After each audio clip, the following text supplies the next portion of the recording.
హనుమంతునికి ఈ పేరెలా వచ్చిందో తెలుసా? ఒకరోజు ఉదయాన్నే హనుమంతునికి బాగా ఆకలి వేయడంతో సూర్యుడిని చూసి అది పండు అనుకుని ఆకాశంలోకి ఎగిరి తినడానికి వెళ్ళాడు. అది చూసిన ఇంద్రుడు తన వజ్రాయుధంతో అతనిపై దాడి చేశాడు. ఆ వజ్రాయుధం హనుమంతుని హనువు అంటే చెంప మీద బలంగా తాకడంతో హనుమంతుని చెంపపై గాయం ఏర్పడింది. దాంతో హనుమంతుడు భూమిపై పడి మూర్ఛపోయాడు. అది చూసిన వాయుదేవుడు కోపంతో గాలి ప్రవాహాన్ని ఆపేశాడు. ప్రపంచం ఊపిరాడక అల్లకల్లోలంగా మారింది. అది చూసిన దేవతలందరూ భయపడి బ్రహ్మదేవుని వద్దకు వెళ్లి బ్రహ్మదేవుని ప్రార్థించారు. బ్రహ్మదేవుడు వచ్చి హనుమంతుడిని తాకగానే హనుమంతుడు మళ్లీ లేచి నిల్చున్నాడు. వాయుదేవుడు శాంతించి గాలి ప్రవాహాన్ని మళ్లీ ప్రవహించేలా చేశాడు.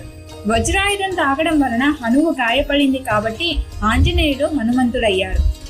అప్పుడు దేవతలందరూ కలిసి హనుమంతునికి వరాలు ఇచ్చారు. ఇలా అన్ని లోకపాలక దేవతలు ఆశీర్వాదాలతో హనుమంతుడు అమరుడయ్యాడు.